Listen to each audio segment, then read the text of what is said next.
on YouTube in 5, 4, 3, 2. All right. Hello and welcome everyone to another Chat and Learn here with Power to Fly. My name is Mariella Marie, and as always, super excited to roll into this next hour with you all. Tomorrow we have a virtual career fair. And so today we're just going to dive in deep on how you can prepare. I will be moderating for 2U tomorrow, so I hope to see some of you there. We have our guest speakers here who are just taking time out of their busy schedules to really help you prepare today. So I don't want to waste too much time. I just want to go over some housekeeping rules so that we all feel comfortable and confident in this next hour. I like to start off these sessions by reminding us, even though we don't need reminders, lots of crazy things going on in the world. You could be doing anything else with your time right now, but you're deciding to spend the hour with us virtually. So thank you. I see you. I appreciate you. With that said, participation is key, right? So let's really use this time to share, to learn, to connect. You can do that in a couple of ways. You can turn your cameras on if you feel called to do so. This is a safe space. We believe in visibility here at Power to Fly. So if you are in a safe space, not driving, and you can turn your camera on, you are invited to turn your camera on. Otherwise, let's make use of the chat box so you can write any comments or reflections or questions in the chat box. And I also encourage folks to hop off mute whenever they have something they want to share. So if anyone has any sensitive information and you prefer to be kept anonymous, you can just find me in the chat box under Mariella Marie. You can write to me privately there and I will flag your comment or your reflection and keep you anonymous to our guest speakers. So what else did I want to say? If you do hop off of mute, you will be featured in our live recording. And this is also a good time to remind us to put down those multitasker hats that we usually wear throughout the day, and let's stay present in this hour so that you can really chime in when something comes to mind and you don't have a million tabs open. So I challenge you all to stop multitasking, even though I know we're all multitasking king and queens these days. And then the last thing I'll say is, we would love for you to follow us on socials and subscribe to our YouTube channel so you can keep up with all the great chats we've got in store. And if this is your first time joining a session where I'm moderating, I just want to take a couple seconds to introduce myself. So as I said before, my name is Mariella Marie. I'm calling from Patagonia today, hence the warm hat. A lot of people often ask, what's that all about? It's really cold here, rainy, cold day. So I'm just indulging in that. I love to bring us back to how we can deepen our emotional intelligence in the workplace, practice things like empathy, self-awareness, social skills, things like that. So I might bring some of my reflections there. If you all want to philosophize with me, you're free to do so. And I invite you all to support the project that I'm working on that is called the Positive Force Team. You can go to thepositiveforceteam.org, sign up for our newsletter, or connect with me on LinkedIn. I'm happy to chat there. So now I'm going to pass the mic. We've got two awesome guest speakers today. Kelly, let's start with you. I've had the pleasure of moderating a conversation with Kelly before. I definitely recommend that you all check out those chats. I won't read what's on the screen here. I'm going to pass the mic to Kelly. Let us know a little bit about yourself, what you are excited to share today, and how you came to learn about Power to Fly. Thanks, Mariella. It's always good to be here. Like you said, we've done I don't even know how many events we've done with Power to Fly yet. In fact, the first event I did when I was about to build my company was with Power to Fly in 2019. And that's where I met Anina. And all those months later, after we chatted that one time, we were catching up and I was like, we should work together. Do you want to be on my team? And it's been a pleasure ever since. I love Power to Fly. I love how you empower women and everybody in general to really think about their lives and what companies have to offer in the way that you can live while you're working. And I love the profiles they do about companies. It's one of the female forward and diversity focused job boards and content platforms that we suggest to all of our clients when they're looking for target companies that they might want to pursue. As Mariella mentioned, I'm the founder of Allora Collective. We are an international team of coaches that help people through career change, remote work transitions, and relocation. I've lived as an expat. I'm originally from New York, then I lived in LA, Seattle, Amsterdam. Now I'm back in LA. And my fellow coaches, as Anina will tell you, have lived in multiple countries as well. My background is in recruiting, mostly technology, up and down the chain. And I also built the first job search program for General Assembly, where I help people change their lives and become web developers and UX designers and get new jobs. I also built technical recruitment for the National Football League and then worked internationally with Booking.com. So we're really excited to be here. One of the most difficult things is that we go through our careers, we learn skills to take jobs, we learn job titles. We learn software, but nobody really teaches us how to talk about ourselves, how to sell ourselves, how to put the pieces together for someone else so they understand why we belong in a role. And these virtual career fairs are such an advantage. We mentioned before when we started, you don't have to schlep and bring resumes anymore. You can do it from your own home. You can reach a mass amount of people using tools like LinkedIn. And we're so excited to help you guys take advantage of this because Power to Fly has done an excellent job bringing companies to the front who are looking to hire you. So we want to help you be at your best. Beautiful introduction. Thank you so much, Kelly. Folks are already singing your praises in the chat box, so definitely make sure you hang out for the full duration of the hour so that you can ask Kelly as many questions as you'd like. Anina, I'd like to pass the mic to you. Let us know a little bit about yourself, how you came to learn about Power to Fly, and what you're excited to share today. Thank you so much. Firstly, thank you, Power to Fly, Mariella, for having us here today. I mean, we do these sessions a lot, but we always have different audiences, right? So it's always great to be here, help people answering new questions and new answers to some of the same mistakes a lot of people make all the time, making sure you don't have to make those mistakes. So yeah, like Kelly said, Power to Fly, it's a matchmaking platform as well. My first event was actually when I met Kelly. I was at the moment living in South Africa, and I was looking for a remote role, and I reached out to her. Of course, you know, we made a great connection, but we kind of lost connection for a few years, and we went back at it. We were like, hey, what's up? And we were like, yeah, we should totally do this. And then we did our Power to Fly events now together. So it really is an amazing platform, you know, not just to find jobs and about the inclusivity and diversity for females, but also really amazing supportive for connections and networking and building up your career. So it's really great to be here at Power to Fly and with Kelly and having that very poetic background story, which I always love to tell, and Kelly as well. But this time she beat me into the story. Stole my thunder there, Kelly. So yeah, so we great really to be here. So my background, as I mentioned, I'm actually from South Africa. So I had a passion for, of course, to grow and to learn more about my skill. I'm a UX designer, and as well as the UX design coach on the Allora Collective team. And at this stage in South Africa, I wasn't sure what my possibilities was. And I knew that I wanted to grow and I wanted to have the freedom to have a role internationally and be able to be a nomad, which I am. It took a while, but I got there. So I'm now currently living actually in Georgia, Tbilisi. And planning to travel more, of course, as COVID makes it a little bit more easier. But I worked remotely for a very long time, even when I was back in South Africa. That was always my dream, even though it was frowned upon pre-COVID. So, you know, it's great to see that changing, even under unfortunate circumstances. So yeah, I'm really happy to help even non-designers just about, you know, how to get that job, how to start pitching yourself, especially for remote roles.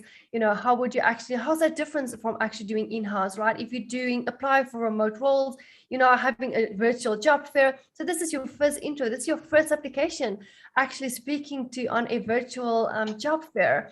So it's really great being here, and I'm excited for everything that's going to be discussed today. I'm going to keep it short. You can read my bio, you can follow me on LinkedIn, check out our website, and maybe book a call with me, and we can definitely have a more chat about my design career as a designer.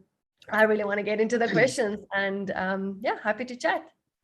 Awesome. Thank you so much. This is great. We're already pretty global here, just with the three of us, and then with everyone else who's joining us live. I just want to give folks a shout out who are already dropping in the chat box where they're calling from. So as Kelly mentioned, originally from New York, now in California. I'm originally from California, now in Patagonia in Argentina. Anina is originally from South Africa, now in Georgia, Tbilisi, right? So we've got Austin representing, Los Angeles on the line, Nigeria, the Philippines, Houston, Texas, Buenos Aires, New Jersey. Great. So I see that folks are still dropping in the chat box where they're calling from. Go ahead and let us know. This is the power of digital community. And I know a lot of the questions that you all have raised, you know, have to do with how do I present myself virtually in a job fair? So don't worry, we're going to get into that in just a few moments. But for now, I'd love for our guest speakers to touch on the principal themes for today's conversation. Sure. Yeah, I think these are the three pillars of what people want to think about before they go into a virtual career fair or a virtual job fair, is really what's your purpose there, right? You want to think about tailoring your pitch for the companies that are actually at the event. This isn't like a broad-based event. There are specific companies at the event. So go to their website, look at their job boards. Even if the job isn't there that's a perfect fit for you, maybe it's above your level or below, but if it's part of the team you want to be on, think about examples from your career that you could mention in a 2-minute pitch when you get the opportunity to speak to someone that will connect you to the role. That's how you tailor your pitch. You make sure that the example you're giving makes sense for either that company's product, that company's mission, or the role that you find open, right? The other pieces would be connecting with speakers. If you know and you see the list of the speakers at the event, send them a connect to invite on LinkedIn and say, I'm looking forward to hearing you speak. There are no rules. You don't have to wait. Anyone who doesn't want a connection should get off the platform. That's my personal opinion. There we go. And in terms of networking with other job seekers, I say go for it. You have a great chat here with 30-something people and growing in that list. And the more that we can help each other find new roles and make those introductions with our networks, the more everybody else is going to find the place that they belong, right? Anina, what do you have to add in terms of designers? I'm sure they have questions about their portfolios. Maybe there's something about tailoring that. Yeah, of course. I just want to pick from a designer's perspective is don't feel if you share a contact that you're not now losing out on a job, right? Because sharing a contact, helping someone else, that person might help you back. Your connection can actually grow. So I think I like to think about design as something that's very inclusive. Be the same when you do apply for jobs or networking. Don't try and to hug everything for yourself and think, I want all these connections and I want, share my connection with everyone else because I might lose on something. No, there's a lot of designers out there, but there's also a lot of job roles out there. And each role fits for a specific designer. And that's what I focus on a lot when creating portfolios, because a portfolio really has to speak true to you, but it has to align with your values and the company values. A lot of time I see the focus is not about your skills or your strengths, rather about what the company wants, but you're not that person, right? So don't change who you are just because of a specific company. Rather see what is the alignment that you have with that company. It doesn't have to be everything. You don't have to be everything for a company. You just have to find those matches. So I focus a lot on making sure that you can actually have a portfolio that represents who you are and is aligned to the role that you would like to apply for. So I think that's what I will add from our side, Kelly. Awesome. Great. So let's jump right into these questions. I'm going to stop sharing my screen here so that we can get to these awesome questions that you folks have submitted previous to the chat. But actually, I love that Cassandra has already written her LinkedIn, and also Francis as well. This is something that I love to do on these community events here at Power to Fly, and also on the virtual career fairs, because as both of our guest speakers noted, this is a great time to network with other job seekers. So my invitation is still open for those of you who want to turn their cameras on to network in that way, or you're also invited to drop your preferred way of connecting in the chat box. And I encourage folks who are live with us to maybe click on a couple of those, intentionally reach out, on LinkedIn or whatever the link is that they put in the chat box there, so that we can start to generate some community and be intentional about that. All right, so let's see, as folks are dropping their ways of connecting in the chat box, I'm going to start with this first question that actually I was going to ask our guest speakers if it's okay if I tackle. Of course, I would love for you all to, develop it a little more. But the first question that you all have submitted reads, as someone who has never been to a virtual job fair before, what should I expect? Okay, so I can't speak for everyone's virtual job fairs. I'm biased to working at Power to Fly. This is where I have been able to see, firsthand the beauty of these virtual career fairs, because I moderate. They are 3 hours long, so hydrate. Definitely make sure that you come prepared to plug in, and then during the breaks, be intentional about moving your body so that you don't have digital fatigue. I know that for a lot of people, it can be very overwhelming to be in front of, professional folks and other job seekers for so long, stuck behind a screen. So just make sure that you are engaging your body. That's my emotional intelligence tip there. So it's 3 hours long. The beautiful part is that you get the opportunity to meet people who are currently working at the companies. So I am a couple of companies, I think maybe 3 or more. You all can correct me on that. Tomorrow I'll be at 2U. So if anyone is interested in working for them, you can come and see me moderate there, and also get to know know people on the team there. So you get to ask questions for people who are currently working there. Usually there's a recruiter present. Usually there's someone, on different teams, like maybe the marketing team or the design team, any tech team as well. So you have the opportunity to ask questions, whether you're career pivoting or, looking to move horizontally, or, just figure out more about the company to see if it's a good fit for you. It's a chance for you to pre-interview the company. So come with some thoughtful questions, drop them in the chat box. I always recommend turning your cameras on because that creates more engagement. Also, it helps you stand out. So, be prepared to ask some questions that you want to just make sure that you're able to highlight before you kind of get in a room one-on-one. So obviously, given the circumstances, we would love to do this in a physical space, but this brings more opportunity for us to, reach more people, and also, figure out how we can try to work remotely or hybrid more and more as we figure out what this quote unquote new normal is going to be. So again, like I said, you have 3 hours. Each company starts with a 10-minute presentation.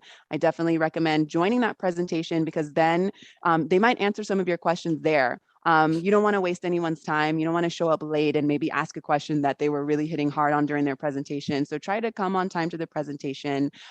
They usually are very thoughtful about, highlighting their efforts in diversity and inclusion because, they're working with Power to Fly, partnering to try to diversify their team. So, have that at the forefront of your questions as well. And then after the 10-minute presentation, there's a time for live questions. As I mentioned before, turn your cameras on, write in the chat box. Be ready to, ask those questions live. Some of the best practices that I've seen are putting your best networking face on. So what does that mean? For me, that means being authentic, also being professional. So make sure, if you are, in a household where you have, a lot of things going on, try to have a safe and quiet space so that you can be focused. And then you have the opportunity to speak up when you need to ask your thoughtful questions. And then again, I'll just highlight, remember, this is kind of a pre-interviewing phase because there'll be several job seekers on the line with you. So listen out for other questions, ask your questions when you feel that you have time to do so. And that would be just how I would answer that question. Kelly and Anina, did you want to cover anything else? No, I think the format is pretty unique. The fact that each company gives a 10 to 20-minute presentation from a recruiter or HR professional is cool. You want to be able to listen to what they say and then be prepared to take a note or two of something specific they mentioned that maybe makes that company stand out from others. I know that's Foothold Technologies, Sienna will be there, 2U will be there, Condé Nast will be there. There might be one or two more that I'm forgetting. But also before you show up to it, like I mentioned before, you want to look at those companies' websites, get an idea of their product and what they do, and then take a look at the roles that are posted on their website so that when you get a chance to ask a question, you don't want to ask too much or hog the time from other folks. You want to have one priority question. And then if everybody gets a chance to ask one, maybe we ask another. But when you ask your question, you can also integrate your pitch into that. We have some questions coming up in the chat that I want us, in the submissions that I want us to get to. And one of those questions was exactly about that. So that's what I would say. I would say prepare. If chatting is not comfortable for you, then you can also prepare by listening, taking your notes, and then including something specific in the message you send before or after the event on LinkedIn. So do what's comfortable and just take what they're giving you and use that. Absolutely. And the second question here, should I dress up and set up my laptop for virtual job fairs, or will I remain muted and unseen? So the way that I work when I moderate, and this is with Power to Fly as well, again, we cannot speak for any other companies who host virtual career fairs. We mute everyone upon entrance just to avoid any background noise. We have the guest speakers, the recruiters, the people that are working on the team off of mute. And as I said, you're invited to turn your cameras on. For me, that provides more engagement. That lets people know that you're there and you're listening. They can see you react. They can see if you have your emoji hand raised. I definitely recommend participating there. And you hop off of mute during the designated time when the moderator asks for people to hop off of mute or write in the chat box. So just, make sure you're paying attention so that you don't, hog time, as Kelly said, or take up time doing other things. You want to make sure that you listen out for those cues. Before we move on to the other questions, did anyone want to chime in on that? Should I dress up and set up my laptop for virtual job fairs, or will I remain muted and unseen? If you want to unmute and let people see you, it's up to you. And test your camera and dress for wherever people can see you. If they can only see your shirt, then put on a shirt you're comfortable with. I think it's also like you want to have a realistic representation of who you are as well, right? So don't go and buy a suit if you don't, that's not who you are, right? Because at the end of the day, that person is employing, your authentic self. So for example, be comfortable, but be, of course, feel proud of how you look like when you're on the camera and when you're going to be seen. And in terms of muted or unseen, that's up to you. I prefer having a camera on because that creates that emotional connection, and someone will remember your face when they see you actually talking, and also see your reactions as you talk about your emotions and how you feel about a specific role or about the company itself. So that might be added benefit. Absolutely. All right, let's move on to this next question here. What top 3 things must one do differently, if any, for a virtual job fair versus an in-person job fair? I'm going to take this easy so we can move on and get to some questions. Check your video, check your mic, make sure your Wi-Fi works. Yep. Everything else we already mentioned. Look up the companies, know what you're walking into, know your audience, think about things that you might want to say if it comes up. But if you don't have a microphone, a video, and a Wi-Fi, you're out. So I would say those are the top 3 things. First Wi-Fi, then mic, then video. To all of that to happen, you have to have Wi-Fi. Yeah. Awesome. And I'll just chime in. If your Wi-Fi is not so stable, of course it happens, try not to hop off mute with the question, because then we're trying to wait for you to find that connection, and it can be, a little intrusive. So, I know it sounds simple, but check your Wi-Fi for sure. Let's move on to this next question here. Is it bad to ask a lot of questions? How can we tell if we're asking too many? That's a good question, right? Especially if you're very prepared and you've done all your research, you might have a lot of questions. So I would always say you want everyone to get the same time, right? Everyone wants to ask questions. So don't, of course, ask all your questions, because we have to be considerate about everyone else. It's also a reflection of you working in a team and thinking about everyone else, right? If you're the person always talking, then it might have the idea of like, oh, you're very dominant. You just want to talk and have your voice heard, right? And you don't give time for everyone else on your team. And secondly, prioritize your questions. And some of your questions might already be answered, like Mariella said. Some of your questions are more important than others. So prioritize them and ask the ones that you really need the information about at that time. And remember, always after the sessions, you can connect with the speaker and you can then ask further of your question if they are willing to answer some of your questions. I'll just add one quick thing, and I agree with everything Anina said. I think we've covered this too. Prioritize your questions. And then let's say you ask your first question, you get an answer. As you say thank you, say, I had a couple more questions, but I want everyone else to have a chance. Is it better for me to follow up with you on LinkedIn or email? So make the action, right? Take the advantage of that time and just set the expectation at the end of your question for the next steps with you and that person. Oh, that's great, Kelly. I might ask you to join me in moderating. Listen to Kelly. She speaks the truth. Okay, so let's move on to this next question here. How should candidates follow up with the company after the virtual event? I think what was just said. Yeah, you want to, if you don't get the chance to, or you don't hear someone else ask what the best way is to follow up, then either LinkedIn or email are the two, easiest ways to do it. If you want to write a message on both, then in LinkedIn, you say, I'm sending you a message here, but in case this inbox is too full for you, I'm also going to email you. And then you do the reverse for the email. When you follow up, you want to mention something that's specific. I really appreciated that you mentioned your company culture, or thank you for telling me that your company wants to see employees grow. And it's very important that they align them with a mentor because they hire them so they know they can move up in the company, or whatever it is. You want to pull one little bite, just one, that shows you were listening and is a bit specific. And at the same time, add one quick sentence of, and because you said that, my interest has grown more, or I know even better that I would belong working on one of your teams, and I'm looking forward to next steps. So I think that's the best way to go. You don't want to do the blind copy mail merge. We don't like getting it from recruiters. They're not going to like getting it from us. So make the small kind of effort to just kind of have one little detail in there that makes it special. And remember, when you do on LinkedIn, your characters is quite limited. So think what you're going to say that actually strikes that first impression, having that something relatable, like Kelly mentioned as well, so that person actually accept your invitation on LinkedIn, especially if you're not connected before, right? So that's a brilliant answer, Kelly.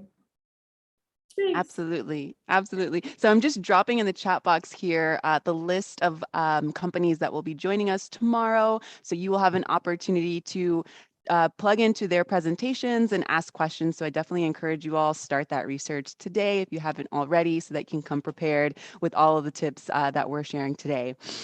So let's move on to this next question here. How can I combine a pitch about myself with a question for the company at the event? I can't seem to do this in a natural or organic way. And I really appreciate the transparency in this question. It's okay. It's not a natural thing and no one teaches us how to do it. That's the worst part. Anina, you want to jump on this one? Yeah, I can add to it. So Kelly and me, we talk a lot about, if you pitch yourself, the reason you're pitching yourself is because you're asking a question, right? So your pitch would become your question as well, worked into it. And it can be very hard. I know that. We've been through that. But for example, I'm going to take an example. So I've seen someone's joined our channel and he's from a UI UX designer student, right? So I would be like, oh, it's great to have you here, Aaron. I mean, I'm mentoring Career Foundry a few designers. I work with a lot of junior designers. And it's really great to speak to designers during their journey, what type of jobs and roles they want to apply for, and really want to interest in your journey, right? So I sold myself as a designer, as a mentor. It didn't feel pitchy at all. It was part of my question, trying to understand what is your journey, what is your next steps, also while telling, well, I'm capable of helping you with those steps, right? So you're trying to want to interlink it with each other, and you have to write it down. Practice it a few times. It's not going to come natural. Record yourself. Listen how you sound. You might not like it, but that's the only way. It really is practice. I think, like Kelly said, like no one teaches these things because I think it's normal or natural, and I don't think it's natural at all. Like us as humans don't want to really brag about ourselves sometimes, depending on where you live or how you feel about confidence. You kind of feel like someone should just know I'm good at this. The thing is, if you're not going to pitch yourself, no one's going to pitch it on your behalf. So as soon as you realize that, the better you'll start making approach to that, moving towards creating a pitch, practicing it, running it by friends. When you work with us, we'll help you with those type of things as well, and fine tune it so it feels more natural and authentic to you. Kelly, anything that you wanted to add there? Yeah, I drafted a template of this because I really like to help our clients, whether they've booked a free session or they're working with us, give them templates to try to draft these messages and communications. Because like Anina said, these aren't things that we're used to doing. I never took a class in how to talk myself into a job or how to interview, not in uni, not in school. It just never happened. So one of the ways that you can think about it is, let's say you look up the company and you look up Condé Nast and you find a role, but it's not quite the right fit, right? Let's say I have a role at Condé Nast, but it is below the level that I want. It's junior and I'm a mid-level. Then maybe my question would be, hi, Anina, thank you so much for coming from Condé Nast.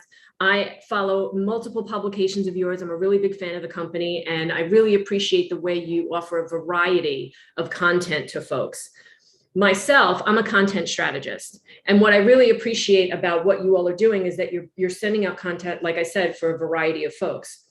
I wanted to ask you a question about those roles because the only role I found on your website right now was for a junior content manager. So I was wondering, do you know of the plans of the team to expand into a more mid-level or senior role?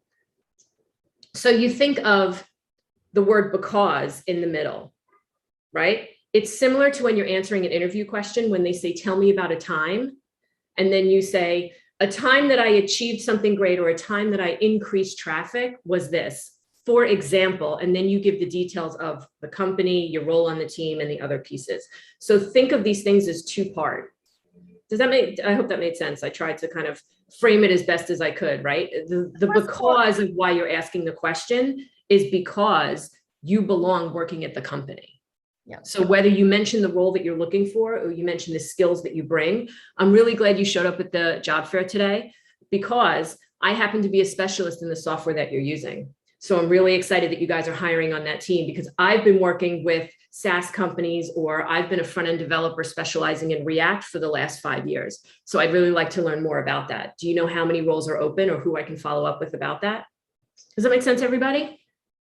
I think that's brilliant. I think the key here is you're not just selling yourself, but you're also connecting the company or the role that you want to sell yourself to, right? So you're making that relatable. Like, everyone can sell themselves just saying, oh, I'm great at this, right? But that doesn't mean a lot. How can you connect your greatness of what you've achieved to the company as well? So connecting those two is beautiful, how Kelly explained it. And that is exactly, I think, what makes it a bit more natural and also a bit more engaging for the company to hear you are like, oh, how did you increase the conversions at your previous company, right? So you can they can ask you some questions on that.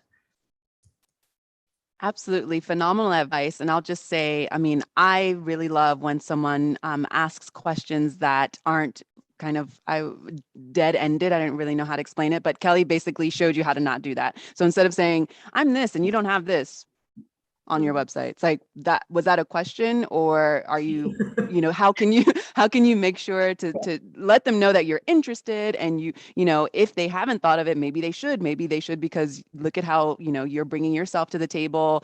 I would also recommend putting your title, or if you're pivoting into something behind your name, of course, your pronouns, if you feel called to do that as well, because I find that helpful. I start to just invite people to do that as I invite people to turn their cameras on for the virtual career fairs. I also invite people to, after their name, put their pronouns if they would like, and also put their title or what they're trying to pivot into. So that also allows some antennas to go up if the recruiter's on the team and they're looking for someone interesting who's pivoting from art to developer or something like that. I mean, it can be really simple. I know that this imposter syndrome is really big when people are pivoting, but I think it's a great time to just tackle that imposter syndrome by putting what your interests are behind your title. For me, that helps. If I have a question come up, I'll see, oh, we've got a couple of people who are interested in content marketing, because I see that behind their name, and that just helps put pieces of the puzzle together. You want to be as helpful as you can in these situations. So with that said, let's move on to the next question here. Is there a line between communicating your drive and tenacity versus giving an impression of desperation? If so, how can we gauge this at the moment? That's such a great question, I think, because sometimes we have a true passion for applying for a role or for a specific company, right? But I think you would be able to recognize when you're desperate. We all know in ourselves when you're really acting desperate and when we're actually acting out of passion and tenacity. And sometimes you can be desperate and have the same passion at the same time. But I think what is important to start off with is understanding your skills, your accomplishments, and your values to the company, right? If you know what your values is and how you will actually positively impact that company, that is what the company is looking for. You understanding how you can benefit them, right? So focusing on your skills, understanding how you can add value, instead of I'm just here to find any job, like just a job, just give me a job, I want a job, right? So doing your research, and like we spoke about preparing for it, right? If you're prepared, that already shows your interest in drive and your tenacity, and not just desperation. I think something Kelly mentioned earlier as well, you're attending these job fairs because you're looking for a job. Everyone's looking for a job, so that's totally normal. You are there to look for a job. Just make sure you understand what you bring to the table as well. Yeah, I couldn't agree with you more. I think the thing that I would add is, desperation is a feeling. And it's more of a feeling that's quite uncomfortable. Usually when we are feeling driven or ambitious, most of us are feeling comfortable in that moment, right? It's a forward moving thing, whereas kind of desperation really feels like you're clawing at something.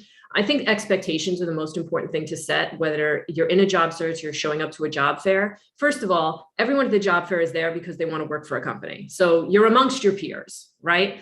If you're feeling desperate, then revisiting the expectations of a job search, I think, are very important. If you're speaking to people that tell you how they never were out of work, or they never had to look for a job more than a week, and every time they interview, they get an offer, either they're full of you-know-what, or they've never actually really had to work at it. Don't talk to these people. They are not in reality. They are an edge case. The bell curve in the middle of a job search, the average is 1 to 3 months. In the first month, the most important thing you can do is plant seeds. That's why I mentioned you don't have to be the fit for the perfect job. If it's above your level or below, you're still planting that seed. You're making a connection at the company. So when the right role opens up, you can get a referral, which will be the most effective way to get an interview.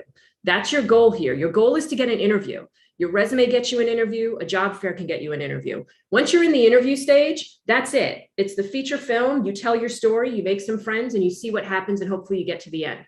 If you're struggling with the expectations of job search, which can be daunting after a while, reach out to us. You can book a free session for 30 minutes with one of our coaches, me, Anina, or Rachel. We'll talk you through it. We'll help you set some expectations, and we'll help you shift your job search from reading job boards and just staring at jobs you're not a fit for to being more proactive, to having a target company list, to setting up your job search networking messages so that you're doing other things where you know you're in control of it.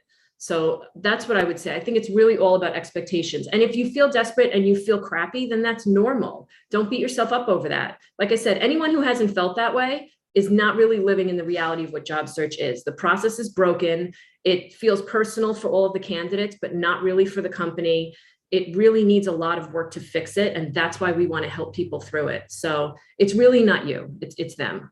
Just trust me, it just is. Like, it is what it is. It could be worse. It could be dating, which is even worse than job search. So let's just take it there. Okay. So real talk. Thank you, Kelly, for just being so honest about that. I totally agree. It's broken. Like, we see that so many things are broken. And I think it takes these kinds of initiatives to try to, reshape what we need, essentially. I just want to highlight, everyone, this is a partnership. Essentially, it's not dating, but it is work, and you are going to give a lot of your time and energy and expertise and talent to it, if you get hired. So make sure that you're treating it as such, as Kelly has mentioned before, taking that time. And actually, this is a good segue into this next question. What kind of prep should we be doing prior to the event? I know that you all have kind of spoken about different things that people should do prior to the event. Is there anything else you want to dive in deeper on? I would love for you to take some more time there. I think we touched on it. Do your research. You know what I mean? Whatever the interview is for, know your audience. The two things you need to do before an interview or a job fair is know your audience and know yourself. Know your audience. Who are the companies that are going to be there? What do they do? What's their product? How do you connect with them? And then think of examples in your own career that support your candidacy for the role. And then that is your first question, and that's your pitch. Try to keep it as simple as you can. And that way you'll be more prepared and more comfortable. And you're allowed to take notes. You don't have to stand there and memorize anything, not in an interview, not in a job fair. Just read it from a notebook if you're nervous. It's not a big deal. I love that Kelly said there is like, don't think you have to wing it. Don't think you just have to stand there and just kind of know this or memorize it. You don't want it to sound like a script either, right? So I love that. Make notes, share, have a double screen. Have your notes on one side and you can still talk and reflect on your notes as well. You don't have to memorize it. We're definitely not expecting that. It's just about you knowing yourself, like Kelly said, and knowing the company that you are applying for. Know why you're interested in this company. Know how you will introduce yourself, your previous experience, and any other questions that will help you. Absolutely. And just to refresh our memories, in the beginning, I mentioned the importance of embodying the moment, right? Not just being in your head, because that causes desperation and fear and doubt. And maybe you have too much talk time and you're distracting people from other things. So just make sure that you can, get up and shake your body a little bit. Go look out the sky if you can. Take a step away from your computer so that you can remember why you're there and you don't get lost in the sauce, because it can be intimidating. But again, if you come back to that self-awareness piece, I am here because I know I have something to offer. I see that this company is working through XYZ challenges, and here's how I can help solve, bring solutions, and have that self-doubt player be on mute if you can. And I recommend getting into your body a little more. So grounding yourself, putting something in front of your computer that reminds you, you are a king or you are a queen and you deserve the best and you're going to rock this, something to encourage you. Yes. That's just my creative motivation there. 100%. In interview prep, we tell people, put something near your camera that makes you smile. Because when you smile, your energy naturally goes up and there's really not much you have to do about it.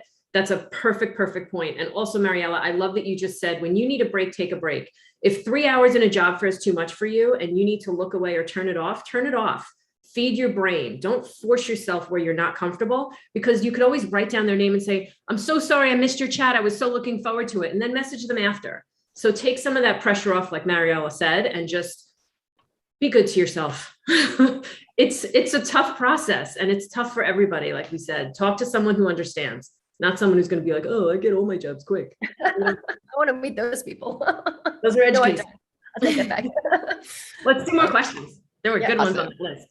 Awesome. Okay, so we've got 2 more questions that have been submitted previously, and I've got some folks private messaging me for some more questions. So I just want to encourage folks, if you have a question that has come up, please drop that in the chat box, and we will get to those after these previously submitted questions. All right. So what is the best structure to win a pitch? If we are talking with our recruiter, like approaching recruiters on LinkedIn, and we need to sell ourselves, what would be the best way to start? I'll talk because I want to answer this from a design perspective, and I know Kelly will ask it from a recruiter as being a recruiter herself.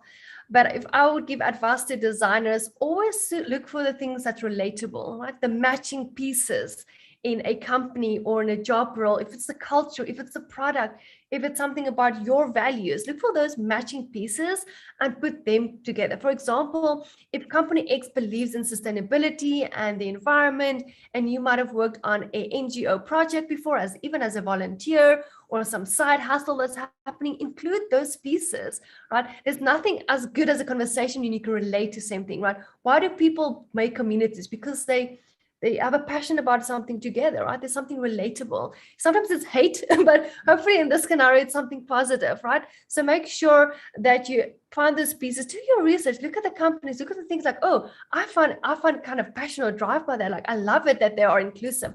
I love it that they work on these type of projects, right? Find those pieces. Also make sure it's not just random, like not just bring up, oh yeah, I'll volunteer at an NGO, right?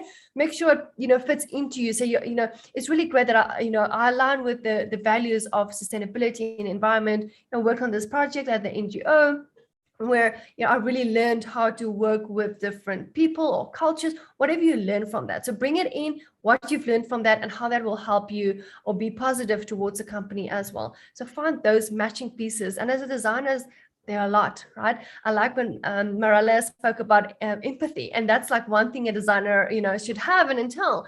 So there's always, as a designer, you should look at the companies as your users, right? What are they looking for? Who's their audiences, right? So UX this as well. I love to UX everything, but this is a really great opportunity for you to use some of the skills that you already have and showcase them through your job fair, showcase them through your questions that you ask, matching your things, making sure you understand not only users that use a platform or product, but you understand the users as a company, as the employees of that company, right? So that would be my piece on this. I know Kelly has a great answer from a recruiter side. I mean, I hope it's great. So I'm going to try to keep this one simple. I want to get to the chat questions in the other 2. Go to the Allora Collective blog page, read the blog post I did called Interview Prep to Keep You Cool and Confident. It breaks down how to use the STAR method. It also breaks down how to tailor the STAR method with constraints and solutions so you can make it even more specific for a company. The STAR method is an age-old acronym that stands for Situation, Task, Action, Result. When you think of the accomplishments of your career, the highlights, the things that you've done that you want to be prepared to talk about, what you're proud of, what was a challenge, a difficult manager, when you scaled something, when you made a mistake and you fixed it, any of those kind of questions or behavioral questions we prepare for, you use the STAR method to fill in those blanks so that you tell a complete story when you're in the moment. What was the situation? What was the task or the challenge? What was the action plan and your role in it? And what was the result? Then constraints and solutions are additional things to that story that directly connect you to the company. So Interview Prep to Keep You Cool and Confident, read that blog. And then the second blog I want you to go to is called 6 Job Search Message Templates. It's one of the first ones I ever did when we launched Allora Collective. I'm working on a new one, but give me a minute, I'll get there. And it also has a free download PDF. I give you 6 job search message templates, exactly what to say and what to write when you're reaching out to recruiters or companies on LinkedIn for a referral or when you're reaching out to your network for an introduction, for 3 scenarios. A job is posted and you're a fit for it. There's a job posted and it's your team, but not your level. What are you asking for? You're asking to plant that seed and make a connection for future. Or even if there's no job posted, I give you a sample of what to say. So 2 blogs, interview prep to keep you cool and confident, 6 job search message templates. And then if you need help editing it, book a free session and we'll help you draft it. We do that all the time. This is great. I'm throwing digital confetti all around. This is great. So necessary as well. I mean, of course, and it's the structure that you're helping people find the confidence and the foundation so that they can then, flesh it out with what makes them them. I love that. Applause. So great.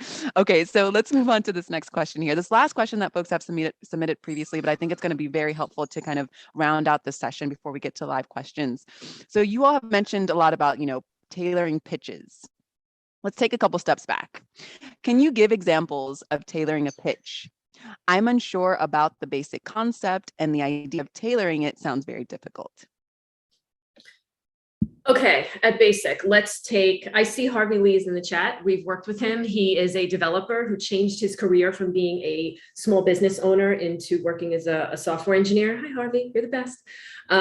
So let's take an engineer as an example, right? Engineers work in a tech stack. They work with different languages and frameworks. So maybe they're talking about a career story or an example where they worked on a team they're a front-end engineer. They worked on a team with a back-end engineer and a designer. Then they had an MVP or a feature they had to build out and test. And the result was the feature worked. The way you tailor it to the company for the interview is by mentioning the languages or frameworks that company uses. Or you add a detail that connects the actual feature that you built to the actual company's product. So say you built a feature that helped people search and the company you're applying to, or let's say you're applying to Google and you want to work on Google search. If you tell that story and you don't mention that the actual feature that you built had something to do with search, what are you doing? That's where you do it. So you start with your basic stories in like a long Google Doc, draft them out, like having all your clothes in the closet so they're there when you need them. And then as you're preparing for an interview and you're looking at the product or the job description or the company you're going after, you find the stories where you can add a detail that directly connects you to that target. I hope that made sense. Yeah, absolutely. Makes sense. And totally going to refer folks to check out their website. They clearly have lots of detailed templates and, ways to kind of hold your hand through this process. I applaud you all. I think it's super necessary. And as you both have said in this conversation that, the system is broken, and restructuring it through these awesome templates and these conversations, I think is going to help us, just figure out how we can make it just a little more human and diverse for sure. So with that said, we've got about 10 minutes left. I do see that we have a couple of questions in the chat box, but I want to hold for a light pause to see if someone wants to hop off of mute to voice their own question or reflection. So if not, I will go to the chat box, but I want to give folks a chance to hop off mute. Now is your time to shine. And if not, don't worry, I can read the questions in the chat box. Sometimes it works. All right. Okay, so let's talk about the big question of, will this job be remote or not? So I have a private question here. How do you ask a question about a role that is listed at a certain location where there will be if there will be a possibility for working remotely or hybrid? I'll throw hybrid in there as well. This is kind of, I feel like it's the elephant in the room, especially because we have, now in the digital space, we can all join virtually if we have the connection on Wi-Fi. And so people want to know, hey, I'm a nomad from here, traveling here, or I live in, a certain country, but the headquarters are in a different country. And I find that it's a question that comes up on every virtual career fair. And it comes up several times in the same session. So how do you speak about this? You just have to ask the question and not be afraid that someone says no, right? There's going to be plenty of no's in life. There's going to be plenty of, ghosting that goes on when you apply.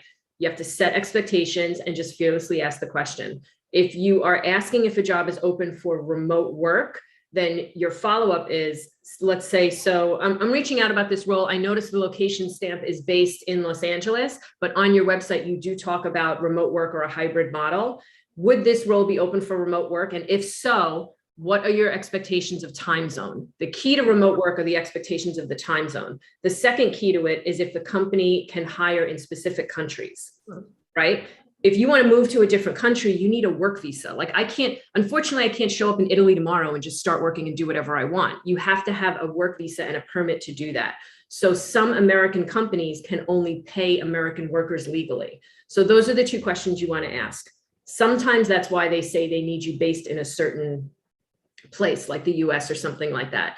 Sometimes if you're outside of that, they could still pay you, but they're going to pay you as a consultant. You won't be payrolled and you won't have benefits. So just ask the question and then ask what time zone and are there any location restrictions, and leave it at that. You don't have to volunteer where you're at. That's nobody's business unless you're ready to share it. It's totally fine. Absolutely. Anina, did you want to chime in? Yeah, no, I think that's very valid. I mean, as someone not from America, that's something that I, when I started in doing job application and wanting to work remotely, it was very important to know, firstly, as your passport, what countries are you legally, can you work with without having a visa sponsorship? So that's very important, because there is countries that makes it easier for you to work depending on where you're from, and some countries makes it harder for you to work. So you don't want to set yourself up for failure. We want to set you up for success. So first, know the countries that you are legally allowed to work in. That would be number one, and look that at your local immigration or your local government website to find that information. It's different for all countries, right? And then I think Kelly definitely approached it head on. If a value for you is working remotely, then you ask a question, because you're not going to apply for a role that you don't want to, when you want to work remotely, right? If that's not an option, then you should be knowing that. You should be asking that. And if they say, no, it's not available, then you know it's not the company for you, right? And then you know that's not what you're going to pursue. So you have to ask the question. A lot of times they don't advertise as being remote, but they actually are remote, right? So it depends how they set it up. So ask the question. When they would say remote, ask them about the work situation. What is the process? What's the flexibility thereof? Because sometimes you can, let's say, work remotely in the US, but they still want you to be in front of your computer 9 to 5. And maybe that's not what you want. Right? Remote doesn't necessarily mean flexible. So if you want to ask about remote, ask that. You want to ask about flexibility, ask specifically about how they actually work in a distributed team or work a culture in the States itself across time zones. Is there a specific time zone that needs to overlap? That's a lot of times, a lot of companies say at least these 4 hours within this time zone. So ask the question and you will definitely get the answer that you need. Great response. Thank you for that. And I just, as I mentioned before, it's usually an elephant in the room, especially as companies are figuring out, what do we do? Do we go back into the office? Do we create a hybrid model? So they are expecting to answer these questions as well. I think it's great if you come prepared to ask those questions. I also want to flag, these companies will be on for the full duration of 3 hours, each company. So if you don't have a chance to ask your question, or maybe you go have lunch and you come back and you say, oh, I want to ask Condé Nast this, I forgot to ask, you join the session. The virtual career fair is 3 hours. You can hop in and out.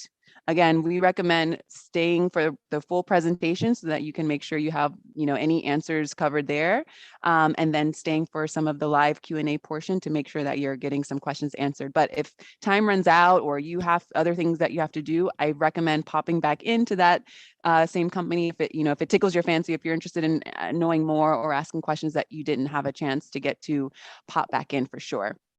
Okay, another private message here speaking to accountability versus lip service. So how I'm ready.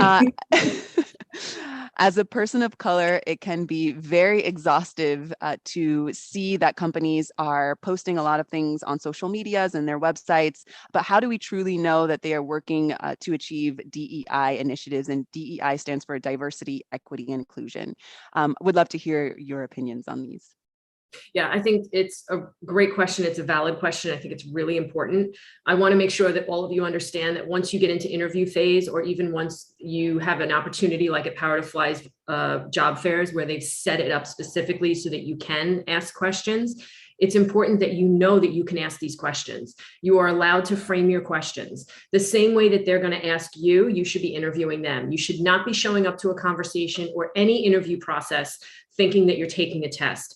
It's a conversation and you should be asking questions like, tell me about a time when. Can you give me an example of a DEI program at your company and the results that you've achieved?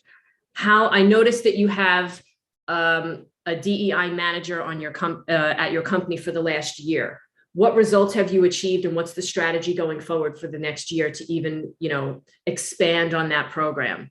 How do you allow people at the company to join DEI initiatives? The other way I would say it too is when we talk about connecting with people at a company, ask someone at the company. Use LinkedIn. If you're not first connections, then find someone that that knows someone at the company and say, hey, I had a question about your company culture and your DEI initiatives.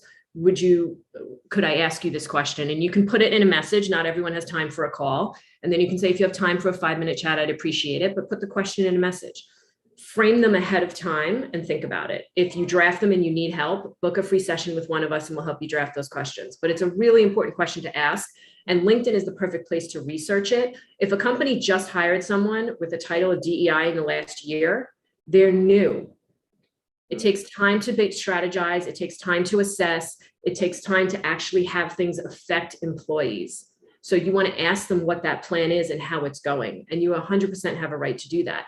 If you don't see anyone at a company with a title like that, then ask the recruiter or someone in employee brand or someone in HR.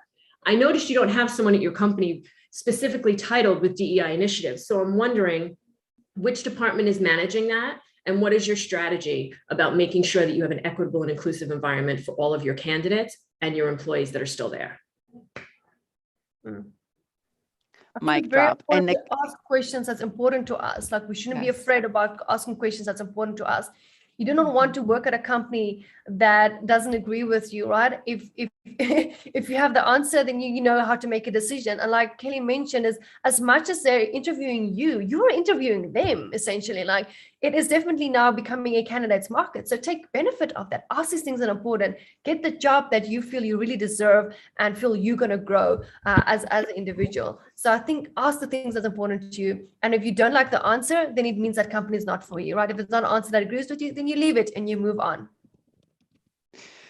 Oh, I'm so glad that that private message was submitted and that both of you had such thoughtful responses there. And I'll add my 2 cents as well. Don't be afraid to ask those questions, because those questions could be like, oh, I don't know, I'm challenging a potential person that blah, blah, blah. But again, as we mentioned before, you are expected to ask these questions, especially if you're going to be hired. This is going to be a partnership. You are going to give a lot of your time, energy, and service. So you want to make sure that your voice is being heard, or that, marginalized communities are being heard as well, if that is something that is important to you. All right, so we've got a lot of folks dropping things in the chat box saying thank you so much to both of you, Kelly and Anina. Thank you. I will also sing your praises. I really appreciate the work that you all are doing. We've got about 1 minute left. So I would love for you all to remind us how we can connect with you, and just any food for thought that you want to leave us with today. Thank you, Mariella. It's been awesome hosting and having you moderate. This is not our first event together. I love your approach and your perspective. You just make it so comfortable to talk about anything. And I think that's what we want to do as well. So thank you so much for everything you bring in your energy. And always thanks to Power to Fly. They have been the best and most incredible partners since I started Allora Collective. Connect with us on LinkedIn, follow Allora Collective, follow me and Anina. We share job posts that we find.